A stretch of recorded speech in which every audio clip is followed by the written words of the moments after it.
Real people don't salute dogs, you crazy old man. Tom Granger sat frozen on the park bench, his hand stroking the frail head of Sergeant, the old dog resting quietly on his lap. A burst of laughter echoed across the park. A group of teenagers filming him, mocking the sight. Hours later, a black SUV rolled up without a sound. 5 Marines stepped out in full-dress blues. Without hesitation, they approached Tom and Sergeant, and in perfect unison, they snapped into a solemn salute not to the crowd, but to the bond that even time could not break. Tom Granger never liked to think of himself as a hero. At 72 years old, the word felt distant, almost embarrassing. He was just a man who had done what needed to be done. And in the streets of Fallujah, where death seemed to hide behind every cracked wall and every abandoned vehicle doing what needed to be done, often meant surviving by sheer instinct and by trust. Tom's survival, however, hadn't come from instinct alone. It had come from a bond forged not with another Marine, but with a creature many dismissed as just a dog. His name was Sergeant, a sturdy Labrador retriever, with eyes that saw danger before any human could. Trained to detect IEDs, the hidden bombs that tore through so many lives, Sergeant was no ordinary companion. He was in every sense of the word a fellow soldier. Tom could still remember the night Sergeant saved them all. They were sweeping a desolate alley when Sergeant, usually steady and calm, froze mid-stride. His ears twitched. His nose worked the dusty air frantically. Then slowly he turned and pressed against Tom's leg, the signal. The patrol stopped instantly. Moments later, a detonation expert uncovered a series of buried explosives linked by crude, nearly invisible wiring. If Sergeant hadn't detected it, Tom and his entire unit would have been blown apart. Their names added to a growing list no one wanted to read. In the chaos of war, trust was a currency more valuable than ammunition. Tom trusted Sergeant with his life. And in return, Sergeant asked for nothing but a pat on the head, a word of praise, and the simple assurance that someone had his back too. When the deployments ended, another battle began, one Tom never anticipated. Regulations were strict. Military working dogs, especially those involved in classified operations, were considered government assets. They were either reassigned to other handlers or retired to specialized facilities. But Tom couldn't accept that. They had survived too much together. He couldn't leave Sergeant behind. The months after his return to American soil were filled with paperwork appeals, late-night phone calls to former commanders, and letters to anyone who might listen. Tom exhausted every favor he was owed. Some nights, when the world felt cold and bureaucratic, he would sit alone on his porch, Sergeant's empty leash dangling from his hand, and wonder if promises made under fire still meant anything back home. Finally, after nearly a year of relentless effort, the answer came. Sergeant would be released to Tom's custody. The day Tom walked into the military kennel and saw Sergeant's ears perk up at the sound of his voice, he knew no medal, no commendation, no ceremony could match the feeling of that reunion. Sergeant wasn't just a dog, he was a brother in arms, and Tom vowed with the same stubborn determination that had carried him through war that he would honor that bond until the very end.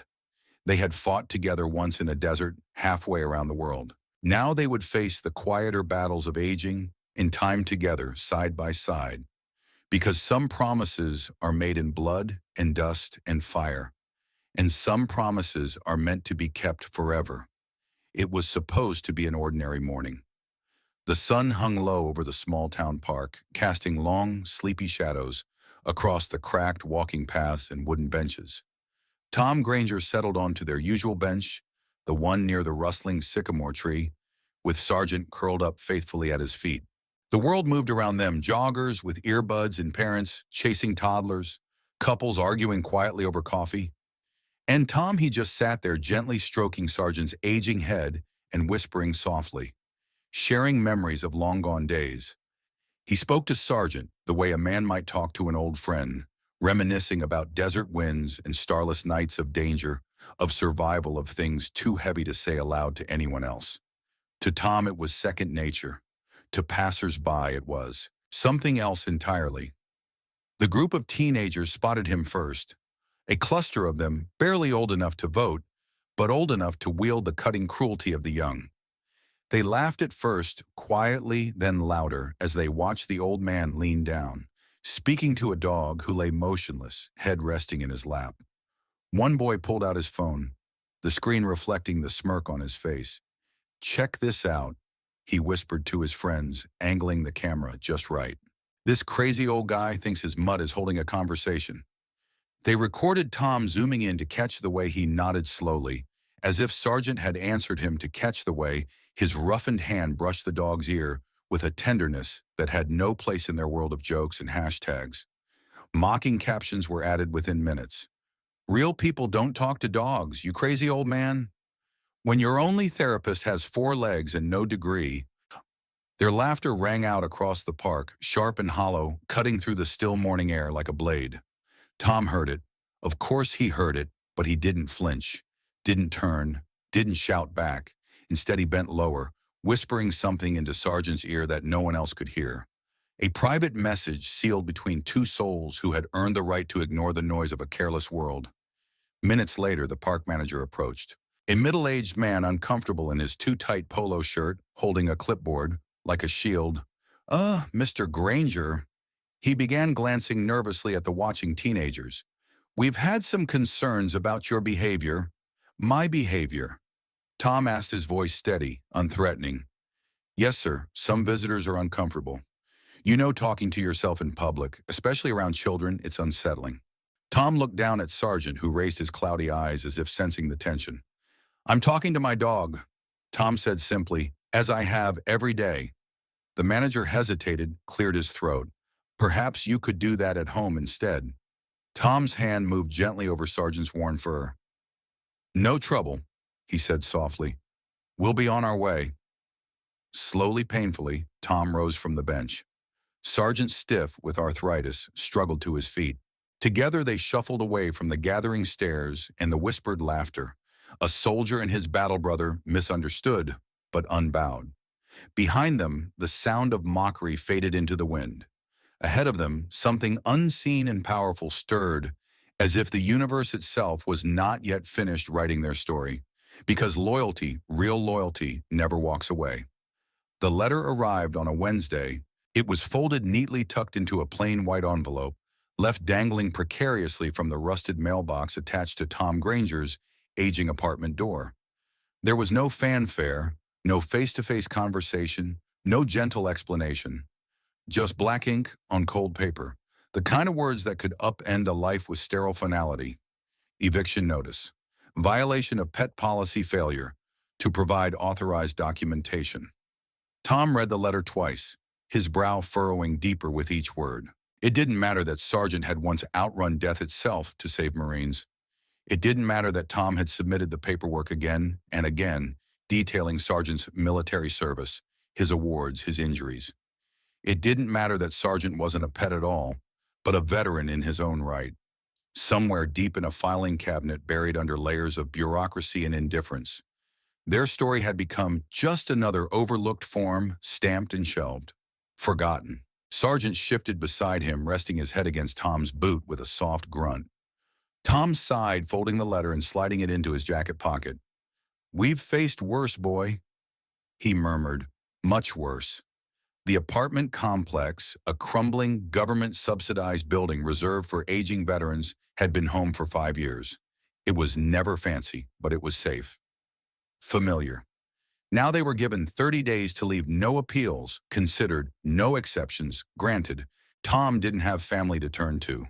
His brothers in arms were scattered across the country, some lost to time, others to demons they couldn't outrun.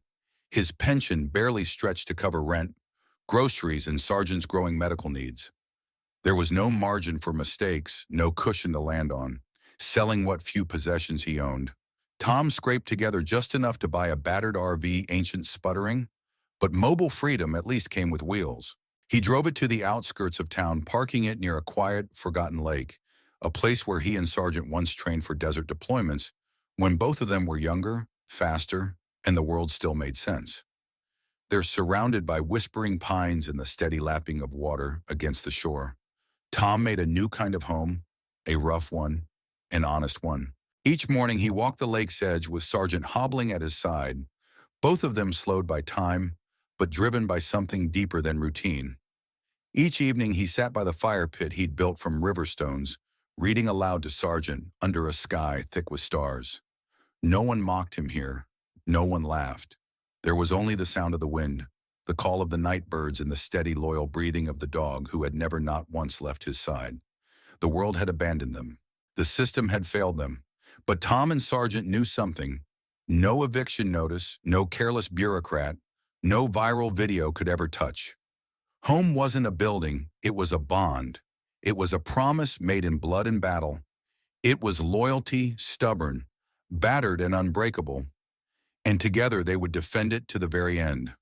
The first real cold of the season crept in overnight, silent and sharp.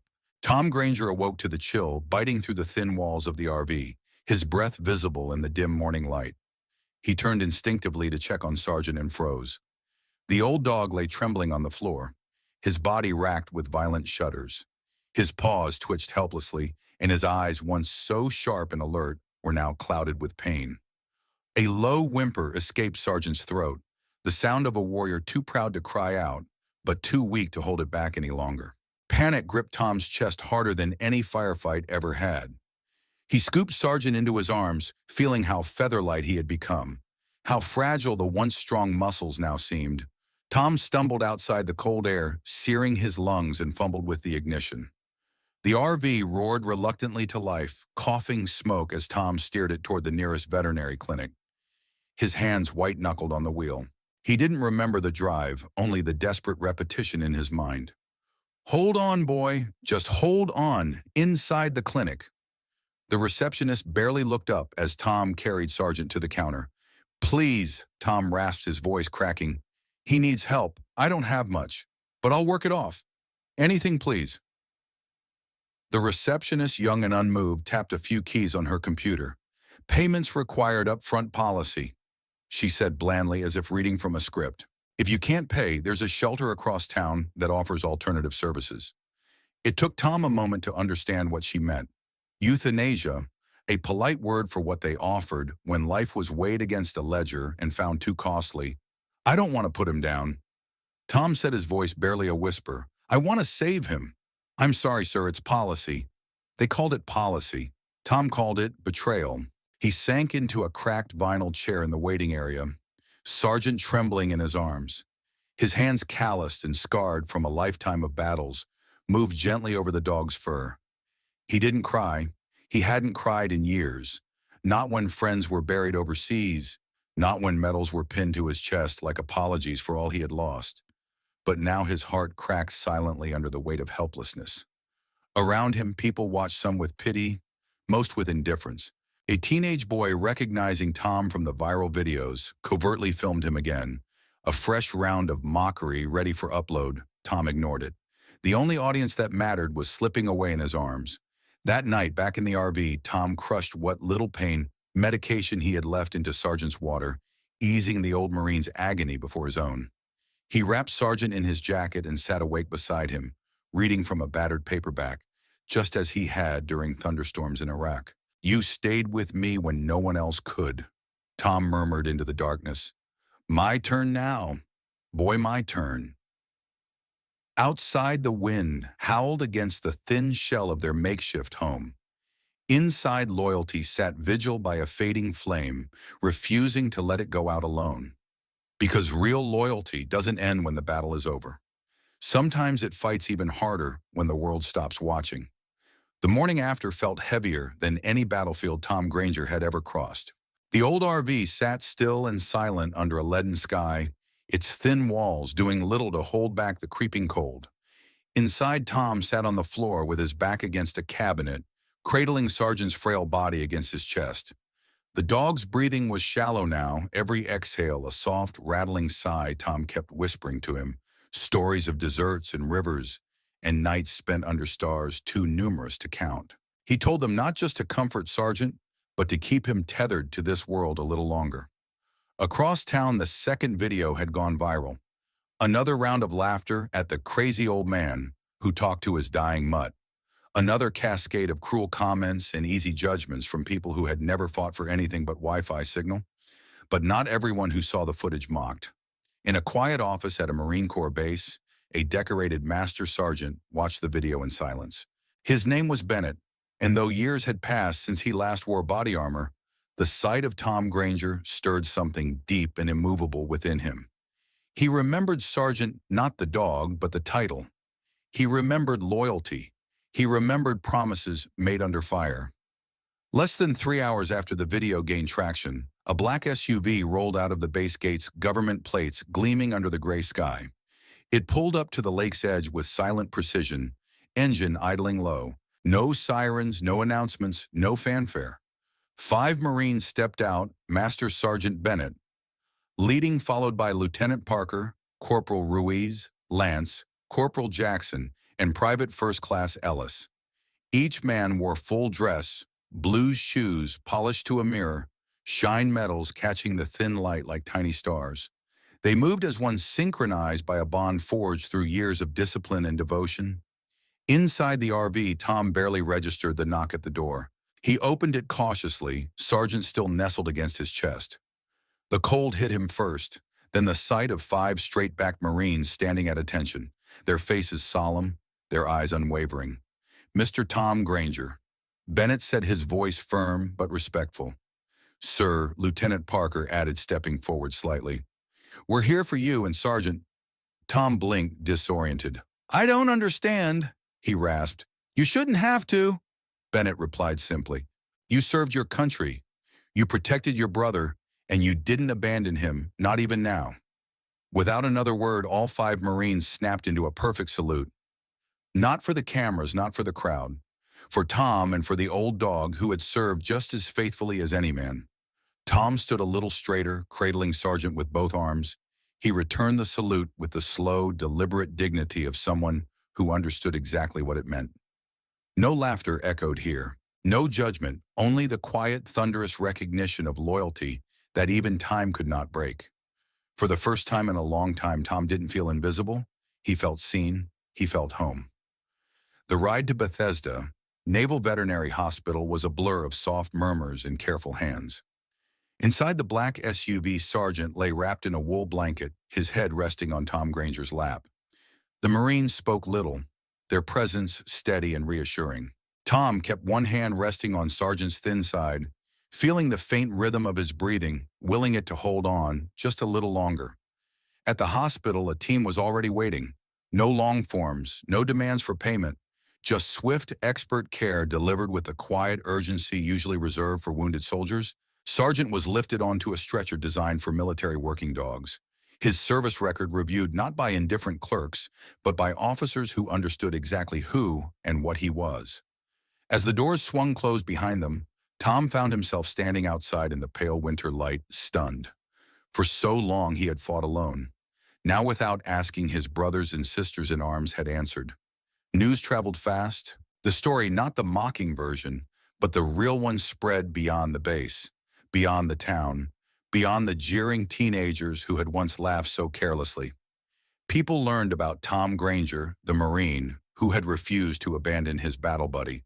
They learned about Sergeant the dog who had saved lives in Fallujah. And one by one, the world that had once turned its back began to turn toward them. Instead, veteran organizations from neighboring states pooled resources. Within days, Tom was gifted a small cottage near a different lake, peaceful, safe, and mortgage-free. A place with wide walking paths for Sergeant's recovering legs and a wraparound porch perfect for reading aloud as sunsets bled into the water. The teenager who had filmed the mocking video stood before a local news crew, days later, voice shaking with regret. "I didn't know," he said, tears brimming. "I thought he was just some crazy old man. I didn't know what they'd been through." Citrusharum. At Bethesda, Sergeant responded to treatment better than anyone expected. His body, battered but resilient, fought its way back with the same stubbornness that had once carried him across bomb-riddled streets. 2 weeks later, under a crisp blue sky, a formal ceremony was held on the hospital lawn. Tom stood in borrowed dress blues, his shoulders squared, as Sergeant, wearing a fresh service vest adorned with a medal, sat proudly beside him. The K-9 service medal, long authorized but never awarded, was finally presented with full honors. As Tom knelt to accept it, Sergeant lifted his paw, a slow, deliberate gesture, resting it lightly against Tom's hand. A photographer captured the moment, a man and a dog bound by loyalty beyond words, honoring a bond that even war and time could not erase. And for the first time in many years, Tom allowed himself to smile, not the tight, guarded smile of survival, but a real one full of pride. Because in the end, honor wasn't about parades or medals. It was about standing by the ones who stood by you.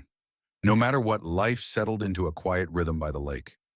Each morning, Tom Granger would ease himself into the rocking chair on the wide porch of their new cottage, a cup of black coffee warming his hands. Beside him, Sergeant dozed peacefully, the soft rise and fall of his chest, a comforting reminder that some battles, the ones fought with patience and love, could still be won. Children from the neighborhood, once warned by their parents to keep their distance from the strange old man, now visited often.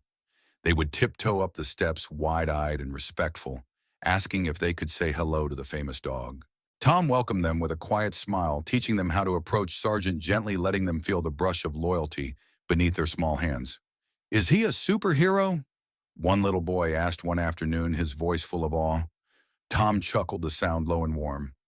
"No, son," he said, scratching behind Sergeant's ear. "He's just a Marine like me." Word of Tom and Sergeant's bond spread beyond their small town. Veterans from all branches and generations would stop by during long drives, leaving tokens on the porch, a coin, a patch, a handwritten note folded carefully and tucked beneath a stone. Some stayed for coffee and stories. Others simply stood for a moment, saluted the pair from a respectful distance, and went on their way, carrying a little more light than when they arrived. At the park where Tom had once been mocked, something extraordinary happened. Without ceremony or announcement, a small bronze plaque appeared beside the old bench under the sycamore tree. It read simply, "In honor of military working dogs and their handlers, loyalty beyond words." Tom visited the park only once after that, Sergeant moving slowly at his side. He didn't need to sit on the bench again. He had already made his peace. The world had shifted not because it was forced to, but because a quiet, stubborn bond had refused to be forgotten. As the seasons changed, Sergeant's steps grew slower, his naps longer. Tom knew their time together was running out, but he also knew that some legacies weren't measured in years. They were measured in the lives they touched, the dignity they reclaimed, the honor they refused to surrender one evening, as the sun dipped low behind the lake. Sergeant raised his muzzle to the sky and let out a long, low howl, a sound filled not with sorrow but remembrance. Tom rested his hand on the dog's back, steady and sure.